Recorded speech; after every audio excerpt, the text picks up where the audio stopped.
Epidemiologi itu merupakan sebuah ilmu yang mana kita itu nantinya belajar tentang kayak gitu, sampai dari faktor risikonya kita tahu jenis penyakitnya, sampai kita tahu diagnosa, bukan diagnosa ya, tapi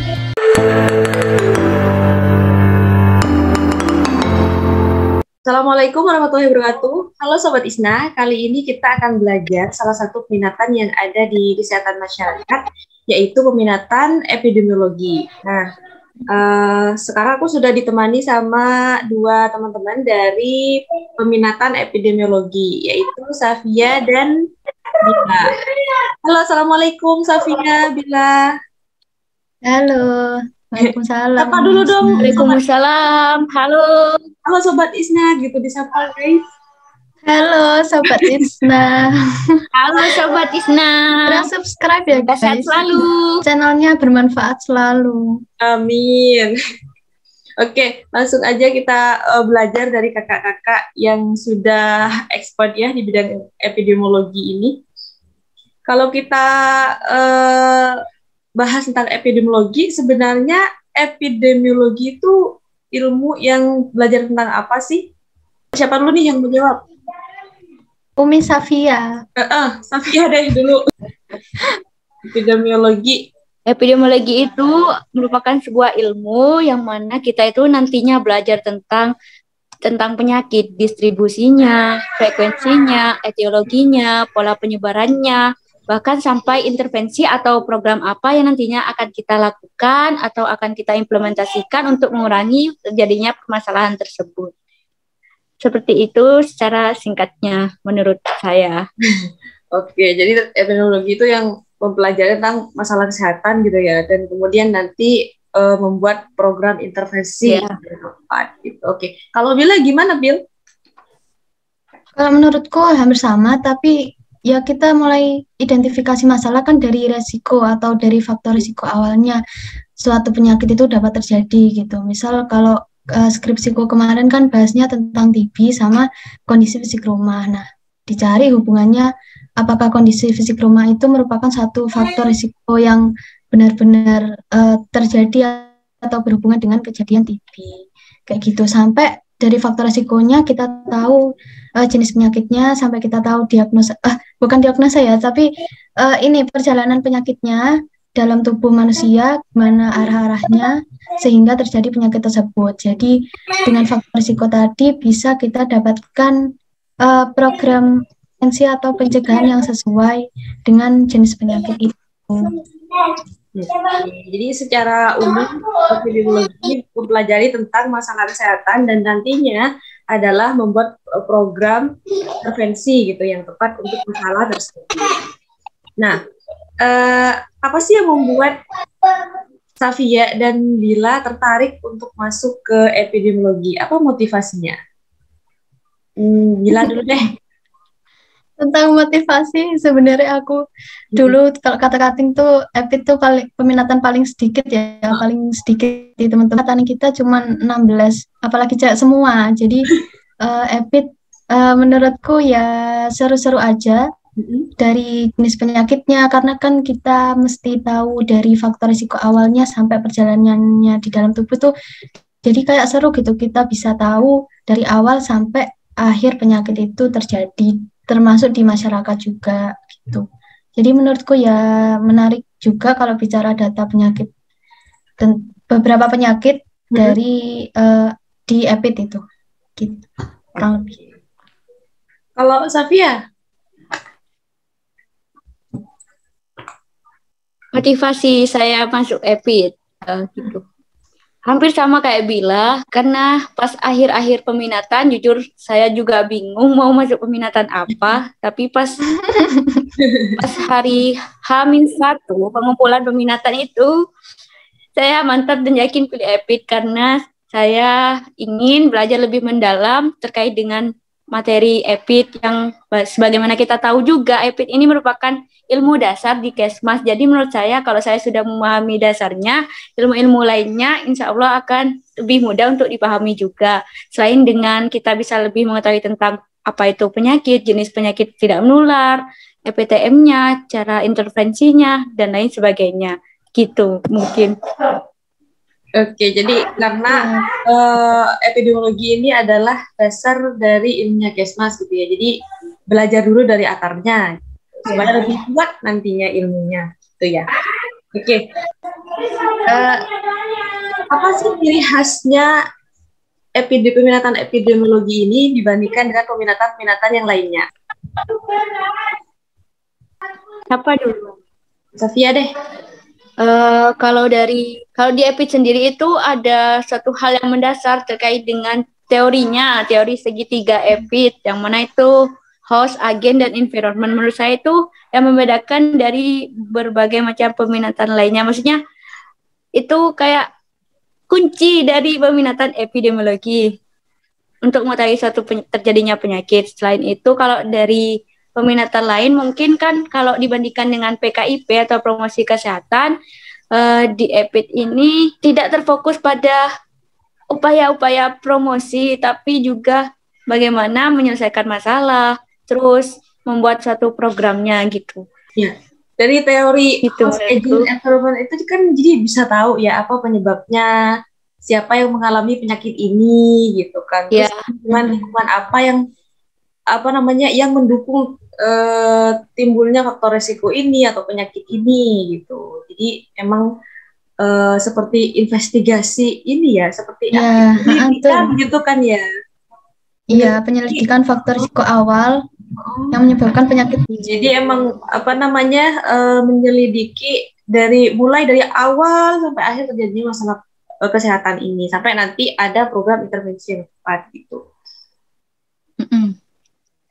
Apa ya lagi, terus kalau di EPID mungkin kalau implementasi dibandingkan dari peminatan lain itu EPID banyak lebih harus belajar tentang teori juga, misal teori tentang terjadinya penyakit, teori sebab akibat, teori roda, materi-materi tentang penyakit menular, penyakit tidak menular, bagaimana cara pencegahannya, intervensinya, itu di EPID juga dipelajari secara mendetail gitu. Oh ya, mau menambahkan lagi, di EPID menurut saya itu salah satu peminatan yang mana kita juga bisa belajar turun lapang secara langsung. Misalnya saja kita nanti itu bisa belajar tentang surveillance. Surveillance itu kegiatan mengumpulkan data, mengolah dan menganalisis.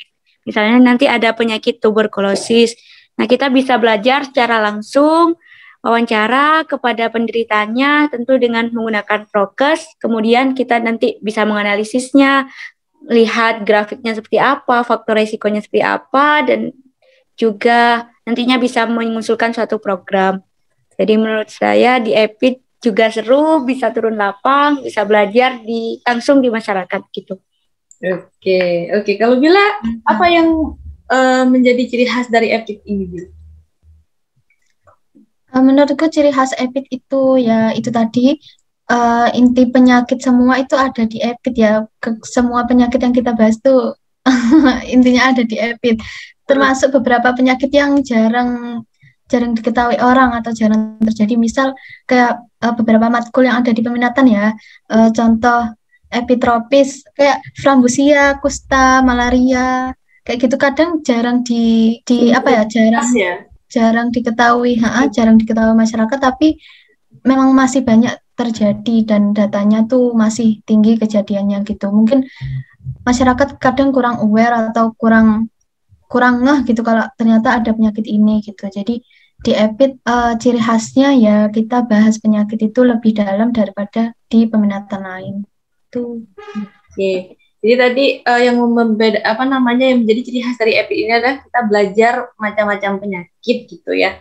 Nah, kalau tadi kita bahas secara umum tentang epidemiologi, sekarang apa sih mata kuliah gitu ya, secara lebih detail gitu yang dipelajari di peminatan epidemiologi ini? Bila dulu deh. Oke, kalau kita buka dari kurikulum kuliah ya, beberapa matkul EPID, diantaranya yang pertama kayak penyakit epidemiologi penyakit tropis tadi, kayak sistomiasis, kayak sekalian cacing-cacing gitu, enterobiasis, askariasis, kayak gitu, terus kainiasis, Saginata solium, kayak beberapa cacing gitu, kadang masyarakat kurang aware, tapi memang di EPID kita bahasnya lebih mendalam lagi. demam dengue, malaria, kusta, MERS, kayak gitu. Terus matkul lain biasanya epid agrikultur, lebih ke masyarakat agri, biasanya tentang efek kesehatan pestisida, kondisi psikososial, cedera akut pada pekerja di kebun gitu ya, dan petani, kayak gitu sih kurang lebih. Surveillance epid, terus epid HIV, riset epid, gitu. Mungkin Safia silakan menambah. Menambahkan saja itu terkait dengan matkul yang saya ingat itu ada lagi epid HIV/AIDS. Jadi kita fokus mempelajari terkait dengan HIV dan AIDS, bagaimana penyebabnya, faktor risikonya, sama cara penanggulangannya, atau data-data terkait HIV/AIDS terbaru, daerah mana saja yang tinggi HIV-nya, itu ada matkul tersendiri. Terus epid itu degeneratif. Kita belajar tentang penyakit-penyakit degeneratif yang terjadi pada lansia. Terus riset epid. Nah, kalau riset epid ini kita belajar terkait dengan membuat suatu proposal yang kalau nanti bagus bisa juga dilanjut ke skripsi. Proposal terkait dengan epid. Ya, terkait dengan suatu penyakit yang kita pilih untuk nantinya dibuat suatu proposal gitu. Jadi kalau disimpulkan, kurang lebihnya gitu. Kalau disimpulkan mata kuliahnya itu berarti tentang penyakit gitu ya, tentang riset, program gitu, penyakit menular atau penyakit tidak menular gitu ya. Iya benar. Nah, ada nggak sih? Menambahkan dikit, Umi. Lanjut. Ya, epid HIV/AIDS kemarin kan kita adakan seminar juga. Jadi salah satu tugasnya ngundang pembicara ketua LSM ya, sama salah satu ODA. Jadi dengan kita ngadakan webinar itu, kita ngajak masyarakat biar lebih aware juga dengan penyakit HIV/AIDS ini, apalagi penyakit HIV/AIDS merupakan penyakit yang menular. Jadi kadang jarang dipedulikan oleh orang, tapi ternyata sangat menular juga gitu. Terus matkul lain tuh PJPD endokrin sama metabolik itu ya yang paling definisi-definisi itu kadang perlu usaha lebih untuk diingat, apalagi waktu ujian, tapi ya dengan belajar kelompok insya Allah kita bisa saling bantu juga di peminatan gitu. Oke. Insya Allah itu. Jadi ada banyak ya, ada penyakit menular ataupun ada penyakit tidak menular gitu ya. Bahkan tadi ada webinar nasional juga ya. Karena aku juga dari peminatan epidemiologi guys. Cuman kan kalau informasinya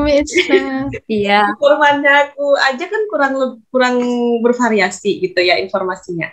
Oke, selanjutnya ada nggak sih dari mata kuliah yang dipelajari itu yang emang butuh butuh usaha besar gitu untuk belajar itu, harus belajarnya lebih banyak daripada yang lain karena ada kesulitannya.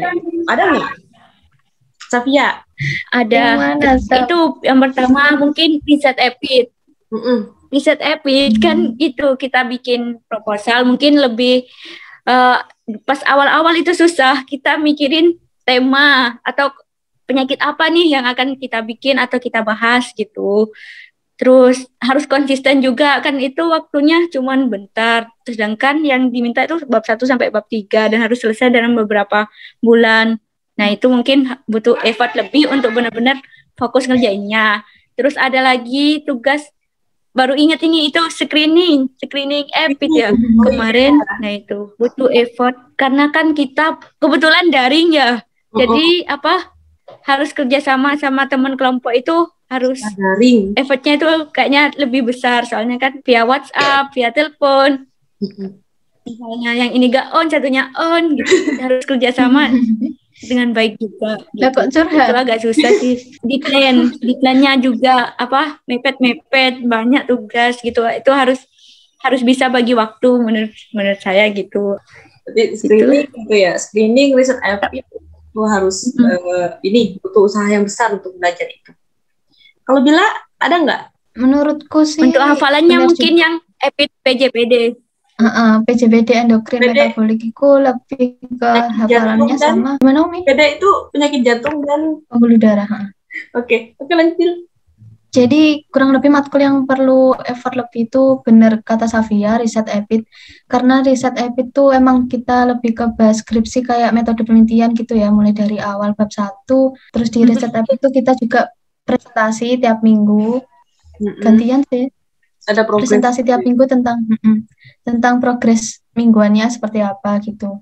Buat timeline juga. Terus kalau lebih susah di hafalan atau ini ujian lebih ke PJPD endokrin metabolik. Oke, ya jadi itu adalah beberapa mata kuliah yang butuh effort besar untuk belajarnya ya. Kemudian dari dari hal itu ada nggak?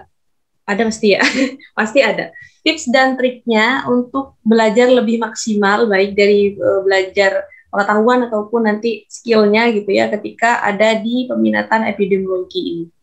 Bagaimana tips dan trik agar belajarnya lebih maksimal, gitu, agar ilmu yang didapatkan lebih maksimal ketika belajar di peminatan epidemiologi ini? Oke. Siapa dulu nih? Aku boleh? Boleh. Bila dulu ya. Gitu ya. Ya kalau menurutku tips and triknya kita belajar tuh nggak cuma EPIT ya, tapi di beberapa matkul menurutku kita bisa save PPT tuh di HP. Jadi kalau di HP kita waktu senggang dikit bisa buka PPT. Kalau aku tuh kalau buka PPT di laptop tuh rasanya kayak langsung serius gitu ya, kayak matkul tuh jadi kok gini kok kelihatan lebih susah gitu. Kalau di laptop tuh kayak kerasa serius banget. Kalau di HP kita bisa nyantai, misal sambil tiduran itu dikit-dikit kita buka PPT, tapi insya Allah lama-lama juga paham. Sama lebih ke baca-baca jurnal, sama beberapa PPT itu kita bisa dirangkum sama di Stabilo gitu. Jadi bisa lebih dapat poinnya di mana. Kalau kita udah ngerti poinnya, intinya nanti kita bisa buat kalimat sendiri buat ujian atau tugas-tugas selanjutnya gitu. Ya, jadi tadi lanjut silakan Safia. Okay. Safia ini kan yang paling serius sih kira belajar. Safia tuh tiada hari Safia ini semua kita. Sama kayak kalian. Intinya tetap berdoa sih. Dan tips dan triksnya untuk belajar kan ya, belajar EPIT biar maksimal. Ya itu hampir sama kayak Bila, mungkin lebih ke kalau aku mencatat, tapi ya meskipun tulisannya gak rapi, yang penting catatannya sendiri itu untuk kita mudah mengingat dengan cara mencatat. Terus mungkin lebih banyak baca gitu. Baca-baca materi, baca-baca jurnal, tadi yang mirip sama Bila. Terus bisa diulang. Kalau ada tugas ya semaksimal mungkin dikerjain. Kalau hari itu bisa ya lanjut hari itu gitu. Tapi ada juga waktu untuk me time gitu. Biar gak sebanding juga. Terus niat, jangan lupa doa. Iya, sholat ya itu pasti ya. Sholat 5 waktu. Belajar yang benar-benar kuliah itu dimanfaatin buat belajar gitu. Jadi pas waktunya kuliah ya kuliah gitu. Ya, aku mau nambah dikit. Kalau kita waktu kegiatan offline kan bisa kerja kelompok waktu sebelum ujian, belajar bareng kayak gitu tuh efektif banget. Jadi kita lebih ngerti mana materi yang belum, mana materi yang udah paham, mana materi belum. Terus kita bisa main tebak-tebakan gitu, kasih soal sama teman kayak gitu. Biasanya aku gitu sih sama Jasmine. Sebelum ujian aku kayak hafalan terus nebak-nebak sama Jasmine, saling kasih soal terus ditulis nanti saling jawab gitu. Itu efektif banget sih menurutku, karena kalau kita langsung jawab tuh langsung ketahuan mana yang kurang paham, materi yang kurang paham, mana yang udah gitu. Jadi bisa diintrospeksi dan dibenerin lagi.